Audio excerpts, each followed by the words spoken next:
ദൈവനാമം മഹത്വപ്പെടുമാറാകട്ടെ. എല്ലാ മാന്യ പ്രേക്ഷകർക്കും വേർഡ്സ് ഓഫ് ട്രൂത്തിലേക്ക് സ്വാഗതം. വീണ്ടും ഒരു പ്രാവശ്യം കൂടെ ഈ മീഡിയയിലൂടെ നിങ്ങളുടെ മുമ്പിൽ എത്തുവാൻ സർവശക്തനായ ദൈവം അനുവദിച്ച വലിയ കൃപകളെ ഓർത്ത് ഞാൻ ദൈവത്തിന് സ്തോത്രം ചെയ്യുവാണ്. കർത്താവ് എല്ലാവരെയും ധാരാളമായി അനുഗ്രഹിക്കട്ടെ. കഴിഞ്ഞ പ്രോഗ്രാമുകൾ ആമേൻ പലർക്കും അനുഗ്രഹമായിരുന്നു എന്ന് ഞങ്ങളെ വിളിപ്പാനും അറിയിപ്പാനും ഇടയായിത്തീർന്നു. ഈ പ്രോഗ്രാം നിങ്ങൾക്ക് വളരെ അനുഗ്രഹമായി മാറും എന്നതിന് യാതൊരു സംശയവുമില്ല. കാരണം കേൾക്കുന്നത് ദൈവവചനമാണ്. ദൈവവചനത്തിനൊരു ശക്തിയുണ്ട്. ആ ശക്തി അത് സ്വീകരിക്കുന്നവർക്ക് അതൊരു വിടുതലായി മാറും. അവരുടെ ഹൃദയത്തിന് ആശ്വാസവും അവരുടെ ശരീരത്തിന് സൗഖ്യവും അവരുടെ മനസ്സിന് സന്തോഷവും നൽകുന്ന ഒരു ദൈവത്തിൻ്റെ വചനത്തെയാണ് നമ്മളിന്ന് കേട്ടുകൊണ്ടിരിക്കുന്നത്. അതുകൊണ്ട് തന്നെ ബലഹീനർ ബലപ്പെടട്ടെ, രോഗികൾ സൗഖ്യമാകട്ടെ, പ്രയാസങ്ങളിലിരിക്കുന്നവർക്ക് ഈ ദിവസങ്ങളിൽ ആമേൻ വിടുതലുകൾ അനുഭവിക്കും. അതിന് യാതൊരു സംശയവുമില്ല. ദൈവപാദപീഠത്തിൽ പ്രാർത്ഥനയോടെ തന്നെ ഈ വചന ശുശ്രൂഷയ്ക്കായി നമുക്കൊരുങ്ങാം. പ്രത്യേകാൽ ഓരോ പ്രോഗ്രാമുകൾ മുന്നോട്ട് നീങ്ങുന്നത് ആമേൻ നിങ്ങളുടെയൊക്കെ സ്പോൺസറിനാലാണ്. ദൈവമക്കൾ ആർക്കെങ്കിലും വരും ദിവസങ്ങളിൽ ഞങ്ങളുടെ ഈ പ്രോഗ്രാം ഈ എപ്പിസോഡ് സ്പോൺസർ ചെയ്യാൻ താല്പര്യമുണ്ട് എങ്കിൽ ഞങ്ങളുടെ താഴെ കാണുന്ന നമ്പറിൽ നിങ്ങൾ കോൺടാക്റ്റ് ചെയ്യുക. ദൈവം നിങ്ങളെ അനുഗ്രഹിക്കട്ടെ, കർത്താവ് അനുഗ്രഹിക്കട്ടെ. ദൈവ വചനത്തിലേക്ക് നമ്മുടെ ശ്രദ്ധയെ നമുക്ക് കൊണ്ടുവരാം.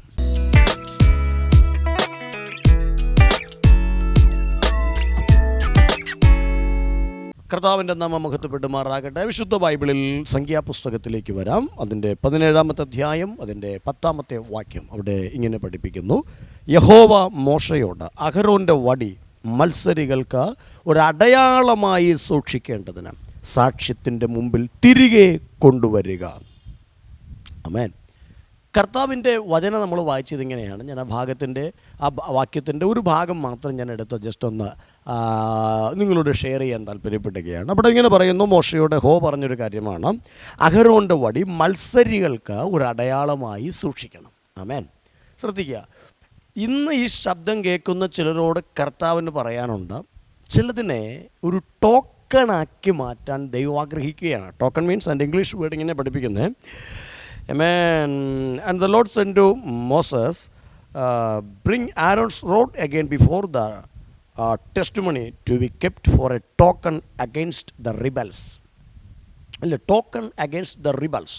മത്സരികൾക്ക് അല്ലെങ്കിൽ റിബല്യൻസിന് ഒരു അടയാളമാക്കി ടോക്കണാക്കി അഹരോൻ്റെ വടിയെ ഞാൻ നിർത്താൻ ആഗ്രഹിക്കുകയാണ്. ഇന്ന് പരിശുദ്ധാത്മാവ് ഈ ശബ്ദം ആരോടൊക്കെയോ ആമേൻ ഇടപെടുന്ന ഒരു ശബ്ദമാണെന്ന് ദൈവാത്മാവ് പറയുന്നു. ദാറ്റ് മീൻസ് ആമേൻ എവിടൊക്കെ അവഗണിക്കപ്പെട്ടും എവിടൊക്കെയോ തകർന്നും എവിടൊക്കെയോ ഒതുങ്ങിയും ആമേൻ എല്ലാവരും ഉണ്ടായിരുന്നിട്ടും എല്ലാവരാലും വെറുക്കപ്പെട്ട ആളുണ്ടായിട്ടും ആരുമില്ലാത്തവരെ പോലെ ജീവിക്കുന്ന ചിലരോട് ദൈവം പറയുക, നിന്നോട് മത്സരിച്ചവർക്ക് നിന്നെ ഒരടയാളമാക്കി നിർത്താൻ ദൈവത്തിന് ആഗ്രഹമുണ്ട്.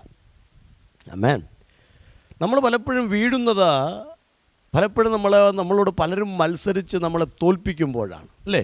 പലതിലും തോറ്റുപോകുന്നു. പാപത്തിൽ മനുഷ്യൻ തോൽക്കുന്നു, ശാപത്തിൽ മനുഷ്യൻ തോറ്റുപോകുന്നു, വീണുപോകുന്നു. മനുഷ്യരോട് മനുഷ്യൻ തോക്കുന്നു, വീണുപോകുന്നു. സമൂഹത്തിൽ മനുഷ്യൻ വീണുപോകുന്നു, കാരണം സമൂഹം അവനെ തോൽപ്പിക്കുന്നു. കുടുംബങ്ങളിൽ അവൻ വീണുപോകുന്നു, ഒറ്റപ്പെടുന്നു, കാരണം കുടുംബക്കാർ അവനെ തോൽപ്പിക്കുന്നു. പലയിടത്തും മനുഷ്യൻ തോറ്റുപോവുകയാണ്. തോൽക്കുന്നവനെ നോക്കി കർത്താവ് എന്നാ പറയുന്നത്? നീ അങ്ങനെ കിടന്നോന്നല്ല, തോൽക്കുന്നവനെ നോക്കി സ്വർഗം പറയുന്നൊരു കാര്യമുണ്ട്. ആമേൻ. നീ എൻ്റെ അടുക്കലേക്കൊന്ന് വരുവാണെങ്കിൽ ഞാൻ നിന്നെ എഴുന്നേൽപ്പിക്കാൻ തയ്യാറാണ്. ബൈബിൾ ഇങ്ങനെ പഠിപ്പിക്കുന്നത്, എഴുന്നേൽപ്പിക്കുന്നൊരു ദൈവമുണ്ട് നമ്മളെ. ആമേൻ.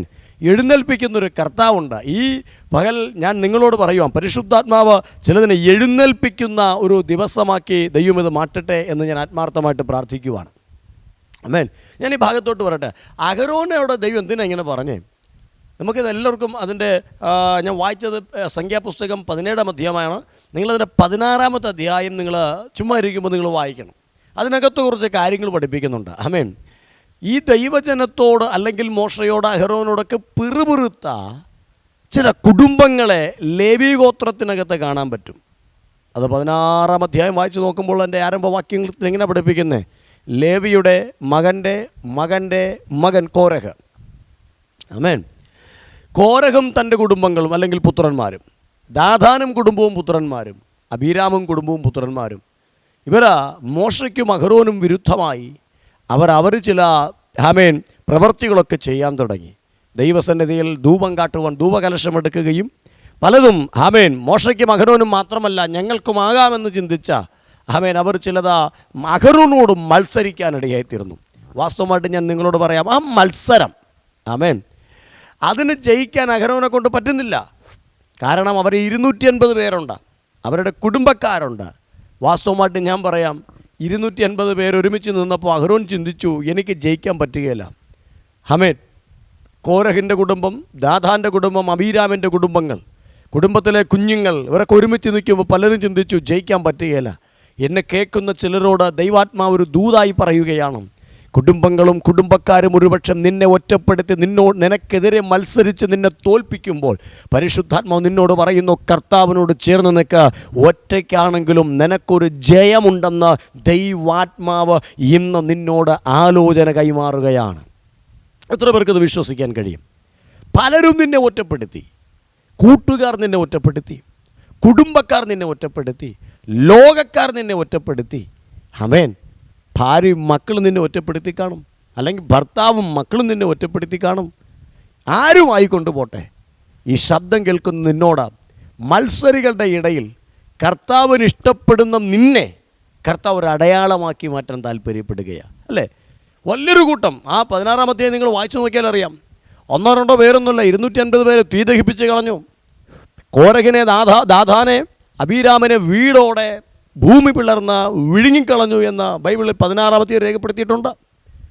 കോരഹിനെ അവൻ്റെ കുടുംബം കൂടാതെ ബാധയാൽ നശിക്കപ്പെട്ടവർ 14,700 പേരെന്ന് ബൈബിളെ കൊടുത്തിട്ടുണ്ട്. അതേ അധ്യായത്തിൽ 10-15,000-ത്തിലധികം വരുന്ന ആമേൻ ജനങ്ങളുടെ നഷ്ടം കണ്ട ഒരു ഇസ്രായേൽ സമൂഹമാണ് ആ 17-ൽ നമുക്ക് കാണാൻ പറ്റുന്നത്.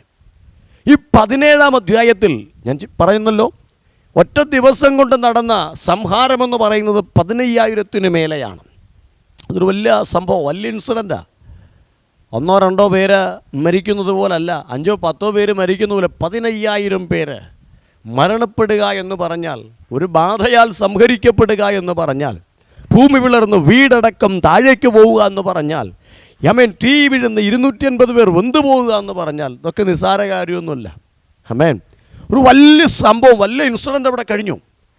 അന്നേരം ദൈവം പറയുക, എന്നൊക്കെ സംഭവിച്ചാലും എന്നെ സ്നേഹിക്കുന്ന എൻ്റെ കൂടെ നിൽക്കുന്ന ചില അഹരോന്മാരുണ്ട്, എനിക്കവരെ മാനിക്കാതിരിക്കാൻ കഴിയത്തില്ല. ഞാൻ ഒരു ദൂതുകൂടെ നിങ്ങളോട് പറയാം, എന്തൊക്കെ നഷ്ടം സഹിച്ചിട്ടാണേലും കർത്താവിനോട് ചേർന്ന് നിൽക്കുന്ന അഹരോനാണ് നീ എങ്കിൽ എൻ്റെ കർത്താവ് നിന്നെ മാനിക്കാതിരിക്കുകയില്ല. ഈ തലമുറയിലും ആ മാന്യത നിനക്ക് ദൈവം തരാൻ പോവുകയാണ്. ആമേൻ. പരിശുദ്ധാത്മാവ് വ്യക്തമായി ചിലരോട് പറയുന്നു, എന്ത് കഷ്ടം സഹിച്ചിട്ടാണേലും അഹരോനെ ദൈവം നിർത്തും. ആമേൻ. ഞാൻ നിങ്ങളോട് പറയട്ടെ, മത്സരിക്കാൻ ആളുണ്ടായിരുന്നു, അല്ലേ? ആരാ നമ്മുടെ മത്സരികൾ? നിങ്ങൾ പറയും, എൻ്റെ കൂടപ്പറപ്പാണ് എന്നോട് മത്സരിക്കുന്നത്.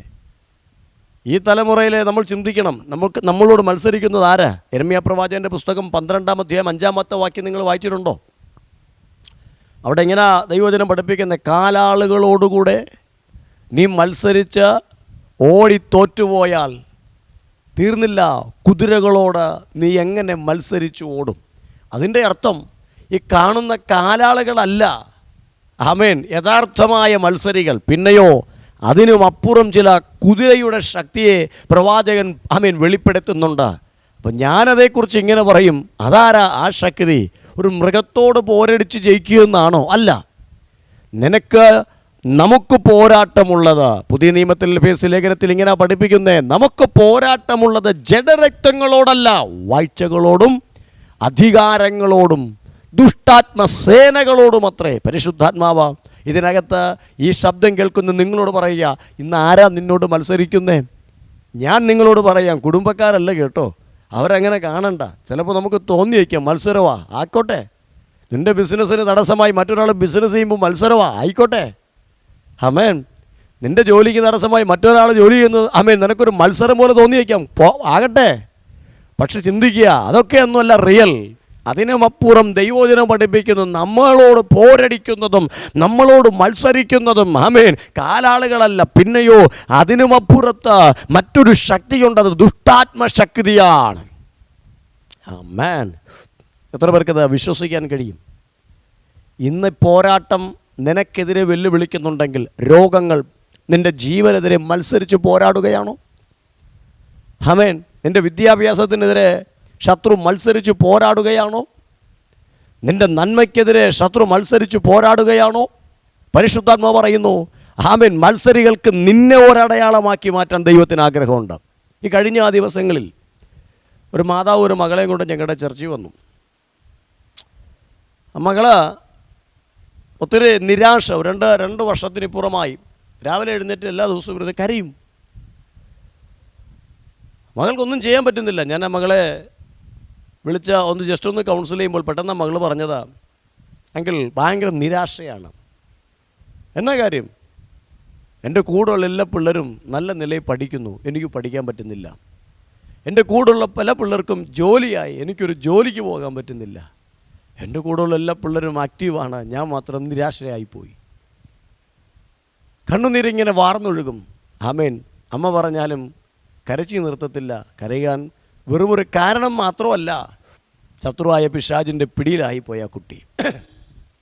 ഞാൻ ആ കുട്ടിക്ക് വേണ്ടി ചില കാര്യങ്ങൾ കർത്താവിൻ്റെ വചനത്തിൽ നിന്ന് പറഞ്ഞു കൊടുത്തിട്ട് ഞാൻ ആ കുട്ടിയും അമ്മയും വിളിച്ച് പ്രാർത്ഥിപ്പാനിടയെത്തിയിരുന്നു. പ്രാർത്ഥിക്കുമ്പോൾ ആ കുടുംബത്തിനകത്തുനിന്ന് ചില പൈശാചിക ശക്തികൾ പുറത്തു വന്നു. പെട്ടെന്ന് ആ മാതാവിൻ്റെ ശരീരത്തിൽ നിന്ന് ഒരു ബന്ധനം വെളിപ്പെട്ടു. പൈശാചിക ശക്തി, ആമേൻ, വളരെ അതിശക്തിയോടെ ശരീരത്തിൽ നിന്ന് പുറത്തു വന്നു. പെട്ടെന്ന് ആ മാതാവ് പറഞ്ഞത്, ആ കുടുംബത്തിനകത്ത് ഒന്നിനെയും ഞാൻ നേരോടെ വച്ചേക്കത്തില്ല, ഒന്നിനെ ഞാൻ നേരെയാക്കത്തില്ല, ഒന്നിനെയും എല്ലാത്തിനെയും ഞാൻ നശിപ്പിക്കും. എല്ലാം നശിക്കണം, എല്ലാം കുട്ടിച്ചോറാക്കണം, ആ കുടുംബമേ വേണ്ട. അപ്പം ഞാൻ ചോദിച്ചു, എന്താ കാര്യം? കാരണമൊന്നും അത് പറഞ്ഞില്ല. പക്ഷെ കുടുംബത്തിനകത്ത് കൊണ്ടും കൊടുത്താടിയും വരുന്ന പല പഴയ ശക്തികളും ഇന്ന് കുടുംബത്തെ തച്ചുടയ്ക്കാനും രക്തത്തെ ഊറ്റിക്കുടിക്കാനും അവരുടെ നന്മയെ എടുത്തു കളയാനും അവർക്കെതിരെ വെല്ലുവിളിയോടെ വന്നേക്കുക. ഞാൻ ചോദിച്ചു, നിങ്ങൾ എത്ര പേരുണ്ട്? പെട്ടെന്ന് ആ മാതാവ് പറഞ്ഞതാ, ഞങ്ങൾ 6 ശക്തികളുണ്ട്. ആ കുടുംബത്തിലെ 5 പേരെയും ഞങ്ങൾ തകർക്കും, ഉടയ്ക്കും, ആമേൻ, നശിപ്പിക്കും. ആരും രക്ഷപ്പെടണ്ട, ആരും പഠിക്കണ്ട. പെട്ടെന്ന് ആ മകൾ ഞെട്ടിപ്പോയി. ചുമ്മാതല്ല എൻ്റെ വിദ്യാഭ്യാസം തകർന്നതാ, എൻ്റെ നന്മ നശിച്ചതാ, എൻ്റെ ഞാനിങ്ങനെ നിരാശയായി പോകാനുള്ള കാരണം, ടെൻഷനായി പോകാനുള്ള കാരണം, വീട്ടിനകത്തിങ്ങനെ ആമേൻ ആയിപ്പോകാനുള്ള കാരണം, മരിക്കണമെന്ന് ചിന്ത വരാനുള്ള കാരണമെന്താ? ഇതുപോലെ നിന്നോട് മത്സരിക്കുന്ന ഒരുവൻ നിനക്കെതിരെ നിൽക്കുകയാണ്. ഞാൻ നിങ്ങളോട് പറയാം, ജയിക്കേണ്ടത് നിന്നോട് മത്സരിച്ച അവനല്ല, നീ ജയിക്കണം. അവൻ പറയും മരിച്ചേ പറ്റത്തുള്ളൂ. ആത്മഹത്യയ്ക്ക് വേണ്ടി ആമേൻ ഒരുപക്ഷെ പിശാച് പരിശ്രമിപ്പിച്ചു, പക്ഷേ തോറ്റുപോയി പിശാച്. ആമേൻ. മരണത്തെ കാണാൻ വേണ്ടി പലവട്ടം ആ വീട്ടിനകത്തെ പിശാച് കയറിയതാ, സത്യം പറയാമല്ലോ.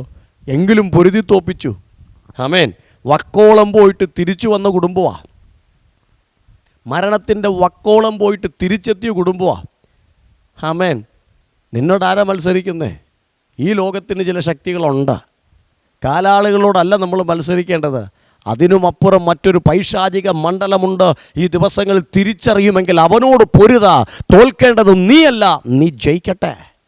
അവൻ കൊല്ലാൻ തക്കവണ്ണം, വീഴ്ത്തിക്കളയുവാൻ തക്കവണ്ണം നിനക്കെതിരെ നിൽക്കുമ്പോൾ അവൻ്റെ വലയിലല്ല നീ വീഴേണ്ടത്, മറിച്ച് അവൻ്റെ തന്ത്രങ്ങളെ ജയിച്ച, അവനെ ജയിച്ച ഈ ദേശത്തിൻ്റെയും സമൂഹത്തിൻ്റെയും നടുവിൽ, സഭയുടെ നടുവിൽ, കുടുംബങ്ങളുടെ നടുവിൽ ഒന്ന് ജീവിച്ച് കാണിക്കാൻ സ്വർഗം നിന്നെ കുറിച്ച് ആഗ്രഹിക്കുകയാണ്. അവരോടല്ലേ പറഞ്ഞു മതിയാക്കി പോകാൻ പലരും പറഞ്ഞു. പകരവും പറഞ്ഞു ഇല്ല. ആമേൻ. കർത്താവാണ് എന്നെ വിളിച്ചു നിർത്തിയതെങ്കിൽ മത്സരിക്കാൻ 15,000 ഉണ്ടെങ്കിലും അഹരോൻ ഒറ്റയ്ക്ക് തളർത്തു നിൽക്കും. ആമേൻ. ഞാൻ ആ കുടുംബത്തിന് വേണ്ടി പ്രാർത്ഥിക്കുമ്പോൾ ആ മാതാവിൽ നിന്ന് ആ ശക്തി പുറത്തു വന്നു. 6 പേരുണ്ട്. ആമേൻ. ഇതൊരു ലൈവ് മീറ്റിംഗ് ആയതുകൊണ്ട് ഞാൻ മറ്റു ഡീറ്റെയിൽസ് ഒന്നും അതിനകത്ത് പറയുന്നില്ല. ഞാൻ പ്രാർത്ഥിച്ചു. അവസാനം 6 ശക്തികളും ആ ശരീരത്തിൽ നിന്ന് പുറത്തേക്ക് വിടുകയാണ്. എല്ലാം അടിച്ചു പറഞ്ഞ് ഞങ്ങളുടെ ആലയത്തിൽ നിന്ന് ആ ശക്തികൾ പൂർണ്ണമായി ആ മാതാവിനെ വിട്ട മാതാവ് ഫ്രീ ആയി. ഞാൻ നിങ്ങളോട് പറയട്ടെ, അടുത്ത ദിവസം ഞാൻ വന്നപ്പോൾ ചോദിച്ചു, എങ്ങനെയുണ്ട്? മനസ്സിനൊരു സമാധാനമുണ്ട്. ഇപ്പോൾ പഴയ ആ നിരാശ തോന്നുന്നില്ല, ആ ഒരു ടെൻഷൻ അനുഭവിക്കുന്നില്ല, ഒരു സ്വസ്ഥത അനുഭവിക്കുന്നുണ്ട്. ആമേൻ. എന്തൊക്കെയോ ഭാരം തന്നെ ഇറങ്ങിപ്പോയതുപോലെ. ആരാ നിന്നോട് മത്സരിക്കുന്നേ? നീ പഠിക്കേണ്ടതെന്ന് പറയുന്നത് ആരാ? നീ ജീവിക്കണ്ടെന്ന് പറയുന്നത് ആരാ? നിന്നോട് മത്സരിക്കുന്ന ആളാ. ഈ ഓട്ടക്കളത്തിൽ ഓടുമ്പോൾ നീ ഓടണ്ടെന്ന് പറയുന്നത് ആരാ? നിന്നോട് മത്സരിക്കുന്ന പിശാചാ. അവനെ ഒന്ന് തകർക്കാൻ ഇന്ന് പകൽക്കാലം കർത്താവിൻ്റെ ശക്തി പ്രാപിക്കുക. കമോൺ, ഞാൻ ഈ വേദഭാഗത്തിലേക്കൊന്ന് വരട്ടെ. എന്താ ദൈവവചനം പറഞ്ഞേ? ആമേൻ. അഹരോനെ നോക്കിയിട്ട് പറയുക, മത്സരിക്കാൻ ഒരുപാടുണ്ട്. അഹരോൻ ആരോടും മത്സരിക്കുന്നില്ല. പലപ്പോഴും നമുക്കും പറയാനുള്ളതാ, നമ്മൾ ആരോടും മത്സരിക്കുന്നില്ല, പക്ഷെ നമ്മളോട് പലരും മത്സരിക്കുക. ആമേൻ. അപ്പോൾ എനിക്കൊരു കാര്യം മനസ്സിലായി, നീ ജയിക്കുമെന്ന് അവനോ തോന്നുന്നുണ്ടാ അവർ നിന്നോട് മത്സരിക്കുന്നത്. നീ ജയിക്കുമെന്ന് അവന് പിടികിട്ടുന്നുണ്ടാ പലരും നിന്നോട് മത്സരിക്കുന്നേ. ആമേൻ. നിന്നെക്കുറിച്ച് വലിയ ശക്തിയൊന്നും തോന്നിയില്ലെങ്കിലും അവർക്കൊരു കാര്യം അറിയാം, ചിലപ്പോൾ നീ ജയിക്കും, ചിലപ്പോൾ നീ കയറും, ചിലപ്പോൾ നീ നിൽക്കും. ഇന്ന് പകൽ പരിശുദ്ധാത്മാവ് പറയുന്നു, മത്സരിക്കുന്നുണ്ടെങ്കിൽ നീ ദൈവത്തിൽ ആശ്രയിച്ച് നിൽക്കുന്ന ഒരു അഹരോനെ പോലെയാണെങ്കിൽ കർത്താവ് പറയും, ആമേൻ, അഹരോനെ നീ ഒറ്റയ്ക്കാ, നിന്നെക്കൊണ്ട് ആരോഗ്യമില്ല, നിന്നെക്കൊണ്ട് സംസാരിച്ച് തീർക്കാൻ പറ്റത്തില്ല, പക്ഷേ ആ വിഷയം എൻ്റെ കൂടാരത്തിലേക്കൊന്ന് കയറ്റിത്താ. 12 മണിക്കൂർ കൊണ്ട് ഞാൻ ടോക്കൺ ഇടാൻ പോവുകയാണ്. 12 വടികൾ അതിനകത്ത് കുത്തി നിർത്തുമ്പോൾ, ചാരി നിർത്തുമ്പോൾ, ആമേൻ, അഹരോൻ്റെ വടിയും കൂട്ടത്തിലുണ്ടായിരുന്നു. ബാക്കി എല്ലാ വടികൾക്കും പച്ചപ്പുണ്ടെങ്കിൽ ഉണങ്ങിയ വടി ആരുടേതെന്ന് ചോദിച്ചാൽ അഹരോൻ്റെ വടി മാത്രമായിരുന്നു. പരിശുദ്ധാത്മാവിൽ ഞാൻ നിങ്ങളോട് പറയാം, പലരോടും ഒത്തു നോക്കിയാൽ കിടപിടിക്കാൻ ഒന്നുമില്ല നിൻ്റെ ജീവിതത്തിൽ. പലരോടും ചേർന്ന് നിന്നാൽ ഒന്നുമില്ലാത്ത നിൻ്റെ ജീവിതം, ഉണങ്ങിപ്പോയെന്ന സമൂഹവും നാടും പറഞ്ഞ് ഒതുക്കിയ നിൻ്റെ ജീവിതം. പരിശുദ്ധാത്മാവ് പറയുന്നു, കൂടാരത്തോടൊന്ന് ചേർന്നിരിക്കുക. കാണ്ടുകൾക്ക് മുൻപേ നഷ്ടപ്പെട്ടു പോയൊരു ജീവൻ നിന്നിലേക്ക് മടങ്ങി വരാൻ പോവുകയാണ്. നാളുകൾക്ക് മുൻപും പതിറ്റാണ്ടുകൾക്ക് മുൻപും നഷ്ടപ്പെട്ടു പോയൊരു ജീവനും പച്ചപ്പും ഫലവും നിൻ്റെ ജീവിതത്തിൽ 12 മണിക്കൂറിനുള്ളിൽ സ്വർഗം നിനക്ക് തിരികെ തരാൻ പോവുകയാണ്. ആമേൻ. വിശ്വസിക്കാൻ തയ്യാറാണോ? അഹരോൻ്റെ വടിയെ നോക്ക്, എപ്പോഴാണ് പച്ചപ്പ് പോയേ? അയ്യോ, പതിറ്റാണ്ടുകൾക്ക് മുൻപേ. ഇത് പണ്ട് ആടുമേച്ചപ്പം വെട്ടിയ കമ്പാ. ആമേൻ. എത്രയോ നാളുകൾക്ക് മുൻപ്, ആണ്ടുകൾക്ക് മുൻപ്. എന്നാൽ ദാൻ ഗോത്രത്തിൽ ആ പിതാക്കനോട് ചോദിച്ചു നോക്ക്, എപ്പോഴാണ് വെട്ടിയേ? ഇതിപ്പോൾ ഈ വൈകുന്നേരം നമ്മൾ വെട്ടിയെടുത്തേ ഉള്ളൂ, പൊടിപ്പിക്കാൻ വേണ്ടി. യഹൂദ ഗോത്രത്തിൽ മൂപ്പനോട് ചോദിച്ചു നോക്ക്, എപ്പോഴാ ആ വടി വെട്ടിയെടുത്തേ? മത്സരിക്കാനുള്ളതാ, പച്ചപ്പുള്ളതും തൊലിയുള്ളതും ഇപ്പോൾ പൊടിക്കണമെന്ന് ചിന്തിച്ച് ഇപ്പോൾ വെട്ടിയതേ ഉള്ളൂ. അഹരോനോട് ചോദിച്ചു നോക്ക്, അഹരോൻ പറയും, ഇപ്പോൾ വെട്ടിയിട്ടല്ല, ആട് മേച്ചപ്പോഴേ ഈ വടി കയ്യിലുള്ളതാ, പണ്ടേ ഈ വടി കയ്യിലുള്ളതാ. ആമേൻ. പതിറ്റാണ്ടുകളായി ഈ വടിയാ ഞാൻ യൂസ് ചെയ്യുന്നത്. കർത്താവ് പറഞ്ഞു, എടാ, ഇതിൻ്റെ ജീവൻ പോയിട്ട് പതിറ്റാണ്ടുകളായി, ഇതിൻ്റെ എല്ലാം പോയിട്ട് പതിറ്റാണ്ടുകളായി, ഉണങ്ങി അത് വിണ്ടുകീറിയിരിക്കുക. പക്ഷേ കർത്താവ് പറഞ്ഞു, ഇന്ന് പകൽ ദൈവം തിരഞ്ഞെടുക്കുന്നവരോട് ദൈവത്തിന് പറയാനുണ്ടോ? പതിറ്റാണ്ടുകൾക്ക് മുൻപേ ഉണങ്ങിപ്പോയെന്ന് പറഞ്ഞതും നഷ്ടപ്പെട്ടെന്ന് പറഞ്ഞതുമായ ചില ജീവൻ്റെ ശേഷിപ്പുകളെ സാന്നിധ്യത്തോടൊന്ന് ചേർന്നിരിക്കാമെങ്കിൽ കർത്താവ് പറയുന്നു, സെക്കൻഡുകൾ കൊണ്ടോ മണിക്കൂറുകൾ കൊണ്ടോ കർത്താവ് ഇതെല്ലാം തിരികെ തരാൻ പോവുകയാണ്. അല്ലേ? വടി എന്ന് പറയുമ്പോൾ ഞാനിങ്ങനെ ചിന്തിക്കുന്നു, അഹരോൻ്റെ വടി, ബദാം മരത്തിൻ്റെ ഒരു ഭാഗം. ഒരു ബദാം മരം എന്ന് പറയുമ്പോൾ അതിൻ്റെ മൂട്ടിലല്ല അതിൻ്റെ എന്തു പറയണ്ടേ, അതിൻ്റെ ഫലം വരുന്നത് അതിൻ്റെ ബ്രാഞ്ചസിലാണ്.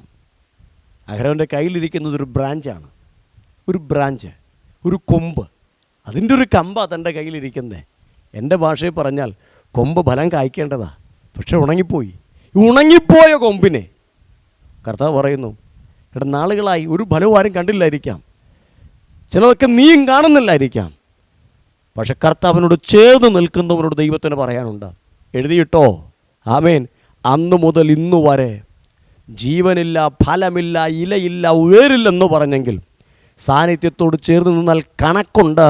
വീണു പോകാത്തതും നിലച്ചു പോകാത്തതും നശിച്ചു പോകാത്തതുമായ ഫലത്തെ എൻ്റെ കർത്താവ് എന്നേക്കുമായി നിന്നിൽ വെളിപ്പെടുത്തുവാൻ ദൈവം ആഗ്രഹിക്കുന്നുണ്ട്. എത്ര പേർക്കത് വിശ്വാസമുണ്ട്? ആമേൻ. കഴിഞ്ഞ സീസണിൽ ഫലം കായ്ച്ചില്ലല്ലോ അഹരോൻ്റെ വടി പറയും, എനിക്ക് കായ്ക്കാൻ കഴിഞ്ഞില്ല, ജീവൻ നഷ്ടപ്പെട്ടു. ആമേൻ. എനിക്ക് പച്ചപ്പില്ലായിരുന്നു, എനിക്ക് വേരില്ലായിരുന്നു. എന്തൊക്കെ സാഹചര്യങ്ങളില്ലെങ്കിലും, എന്തൊക്കെ സാഹചര്യങ്ങൾ നഷ്ടപ്പെട്ടാലും ദൈവാത്മാവ് നിങ്ങളോട് പറയുന്നു, ഈ ശബ്ദം കേൾക്കുന്ന നിങ്ങളെ ഒരടയാളമാക്കി നിർത്താൻ, പച്ചയുള്ള ചില വടികളുടെ നടുവിൽ ഉണങ്ങിയ നിന്നെ ഒരു ടോക്കണാക്കി നിർത്താൻ, മത്സരിക്കുന്നവർക്ക് ഇനി മത്സരിക്കാൻ കഴിയാതെ വണ്ണം ഒരു അടയാളമാക്കി നിർത്താൻ സ്വർഗത്തിന് ആഗ്രഹമുണ്ട്. എത്ര പേർക്ക് അത് വിശ്വസിക്കാൻ കഴിയും? പരിശുദ്ധാത്മാവ് നിങ്ങളെ സ്പർശിക്കുന്ന ഒരു പകലാക്കി ഇത് മാറാൻ താല്പര്യപ്പെടുകയാണ്. പരിശുദ്ധാത്മാവ് നിങ്ങളുടെ ജീവിതത്തിൽ ചില വ്യതിയാനങ്ങളെ വരുത്താൻ താല്പര്യപ്പെടുകയാണ്. ആമേൻ.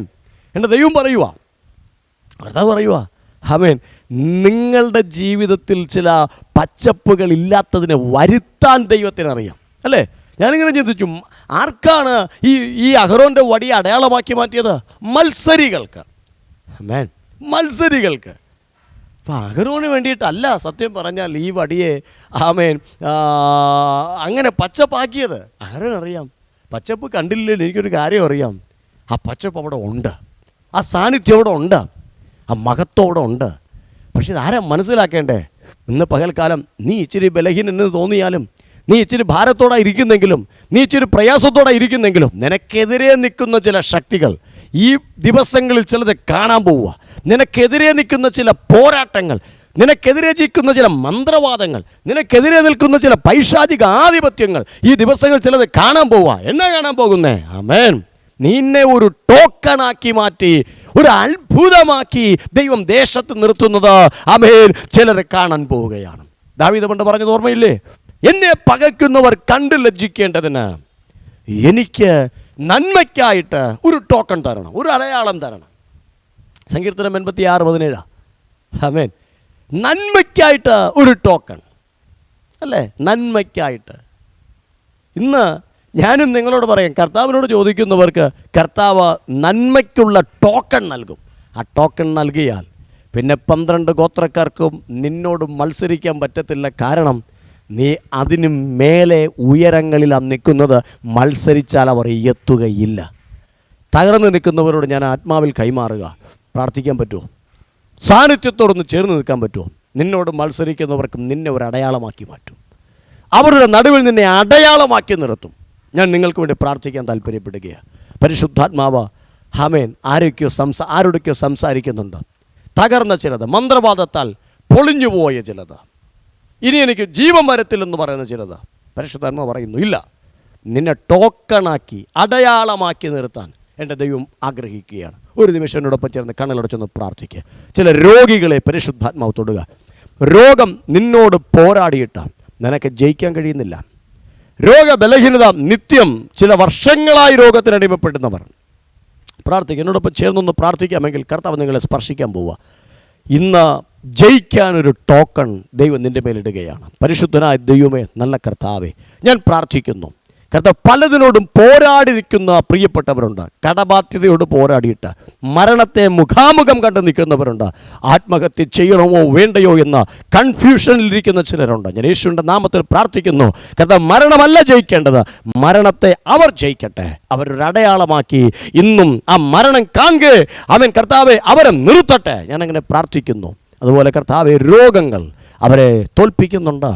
രോഗങ്ങൾ അവരുടെ ശരീരങ്ങളെ തോൽപ്പിക്കുന്നുണ്ട്. കർത്താവെ, അതിനെ ജയിപ്പാൻ ദൈവത്തിൻ്റെ ശക്തി അവരുടെ മേൽ പകരട്ടെ, ഒരു അടയാളമാക്കി നിർത്തട്ടെ. അതുപോലെ കർത്താവെ, മറ്റു പല വിഷയങ്ങളിലും കർത്താവെ, മന്ത്രവാദങ്ങൾ, ആഭിചാരങ്ങൾ, ദുർബന്ധനങ്ങൾ, പൈശാചിക ശക്തികൾ, ഇതൊക്കെ മത്സരിച്ച് പല കുടുംബങ്ങളെയും തലമുറകളെയും തകർക്കുമ്പോൾ അവയുടെ നടുവിൽ ഇവരൊരു അടയാളമാക്കി ദൈവം നിർത്തട്ടെ. ഞാനങ്ങനെ പ്രാർത്ഥിക്കുന്നു. മഹത്വം ഇറങ്ങണം. കർത്താവ്, രോഗികളായിരിക്കുന്നവർ യേശുവിൻ്റെ നാമത്തിൽ സൗഖ്യം അനുഭവിക്കട്ടെ. കർത്താവിൻ്റെ വലിയ പ്രവൃത്തി വെളിപ്പെടട്ടെ. പ്രാർത്ഥിച്ച ദൈവത്തിൻ്റെ കാര്യങ്ങളിലേക്ക് സമർപ്പിക്കുന്നു. ക്രിസ്തു യേശുവിൻ നാമത്തിൽ കേൾക്കണം നല്ല പിതാവേ. ആമേൻ, ആമേൻ. കർത്താവ് അനുഗ്രഹിക്കട്ടെ. നിങ്ങളുടെ പ്രാർത്ഥനാ വിഷയങ്ങളുണ്ടെങ്കിൽ ദയവായിട്ട് ഞങ്ങളുടെ പ്രയർ ലൈൻ നമ്പർ ഇതിൽ കൊടുത്തിട്ടുണ്ട്. ഞങ്ങളുടെ വാട്സാപ്പ് നമ്പറുണ്ട്. നിങ്ങൾക്കതിലൂടെ കാൾ ചെയ്യാവുന്നതാണ്, മെസ്സേജായിട്ട് സെൻഡ് ചെയ്യാവുന്നതാണ്. നിങ്ങൾക്ക് വേണ്ടി പ്രാർത്ഥിക്കും. അതുപോലെ തന്നെ ഞങ്ങളുടെ ഒരു യൂട്യൂബ് ചാനൽ ഈ ദിവസങ്ങളിൽ ഞങ്ങൾ ക്രിയേറ്റ് ചെയ്തിട്ടുണ്ട്. പാസ്റ്റർ റെജി ട്രാൻഡ്രം എന്ന് നിങ്ങൾ യൂട്യൂബിൽ സെർച്ച് ചെയ്താൽ എൻ്റെ ചാനൽ നിങ്ങൾക്ക് ലഭിക്കും. അതിലൂടെ നിങ്ങൾക്ക് എല്ലാ ദിവസവും ഞങ്ങളുടെ മെസ്സേജ്, ഞങ്ങളുടെ live meetings, convention meetings, fasting prayer, വർഷിപ്പുകൾ, ഇതൊക്കെ നിങ്ങൾക്ക് ദൈനംദിനം നിങ്ങൾക്ക് കേൾക്കാനും ആത്മീയമായിട്ടൊരു വളർച്ചയ്ക്കും നിങ്ങൾക്ക് ഇടയാക്കും. അതോടൊപ്പം തന്നെ ഞങ്ങളുടെ കൂട്ടായ്മ എല്ലാ മാസത്തിൻ്റെയും ആദ്യത്തെ ശനിയാഴ്ച ഒരു ഡെലിവറൻസ് മീറ്റിംഗ് കൊല്ലം ജില്ലയിൽ വെച്ച് നടക്കുന്നുണ്ട്. കൊല്ലത്ത് ചിന്നക്കടയിൽ വരിഞ്ഞൻ ടവർ, ആശ്രം റോഡിലെ ചിന്നക്കട വരിഞ്ഞൻ ടവറിൽ വെച്ച് എല്ലാ മാസവും ഒന്നാമത്തെ ശനിയാഴ്ച രാവിലെ 10 മണി മുതൽ 12:30 മണി വരെ ഞങ്ങളുടെ ഡെലിവറൻസ് മീറ്റിംഗ് നടക്കുന്നുണ്ട്. കടന്നു വരിക. ഈ വരുന്ന മാസവും ഞങ്ങളോട് ഉണ്ടാകും. കടന്നു വരിക. ഞങ്ങൾ നിങ്ങൾക്കായി പ്രാർത്ഥിക്കും. അതുപോലെ എല്ലാ മാസവും സെക്കൻഡ് സാറ്റർഡേ, രണ്ടാം ശനിയാഴ്ച തൃശ്ശൂർ ഭാഗത്ത് ചെമ്പുകാവ് റോട്ടറി ക്ലബ്ബ് ഹാളിൽ വെച്ച് രാവിലെ 10 മുതൽ 1 മണി വരെ ഞങ്ങളുടെ ഡെലിവറൻസ് മീറ്റിംഗ് ഇവിടെ ഉണ്ട്. എറണാകുളത്തോ തൃശ്ശൂരിലോ പാലക്കാടിലോ ഒക്കെ ഉള്ളവർക്ക് ആ മീറ്റിങ്ങിൽ അറ്റൻഡ് ചെയ്യാവുന്നതാണ്. ഒത്തിരി പേർ അവിടെ കടന്നു വരുന്നുണ്ട്. അനേകർക്ക് അത് വിടുതലാകുന്നുണ്ട്. എന്നെ കാണുന്ന ദൈവമക്കളെ ശ്രദ്ധിക്കുക. വരുന്ന എല്ലാ മാസവും സെക്കൻഡ് സാറ്റർഡേ ആമേൻ രാവിലെ 10 മുതൽ 1 മണി വരെ ചെമ്പുകാവ് റോട്ടറി ക്ലബ്ബ് ഹാളിൽ വെച്ച് ഞങ്ങളുടെ ഡെലിവറൻസ് മീറ്റിംഗ് നടക്കുന്നുണ്ട്. ദൈവം അനുഗ്രഹിക്കട്ടെ. തിരുവനന്തപുരത്ത് ആമേൻ 2 സെൻറ്ററുകളായിട്ട് നമ്മുടെ മീറ്റിംഗ് നടക്കുന്നുണ്ട്. വെള്ളനാട് ഭാഗത്തും അതുപോലെ കാഞ്ഞിരംകുളം ഭാഗത്തുമായിട്ട് ഞങ്ങളുടെ മീറ്റിംഗ് നടക്കുന്നുണ്ട്. സൺഡേയും ഫ്രൈഡേയും രാവിലെ 10 മണിക്ക് മീറ്റിംഗ് നടക്കുന്നുണ്ട്. നിങ്ങൾ പങ്കെടുക്കുക. ദൈവം നിങ്ങളെ അനുഗ്രഹിക്കട്ടെ. വീണ്ടും കാണുവോളം കർത്താവ് നിങ്ങളെ സൂക്ഷിക്കട്ടെ. ആർക്കെങ്കിലും ഞങ്ങളുടെ അടുത്ത എപ്പിസോഡ് സ്പോൺസർ ചെയ്യാൻ താല്പര്യമുണ്ടെങ്കിൽ ദയവായിട്ട് ഞങ്ങളൊന്ന് കോൺടാക്റ്റ് ചെയ്യുക. ദൈവം നിങ്ങളെ അനുഗ്രഹിക്കട്ടെ. God bless you. ആമേൻ.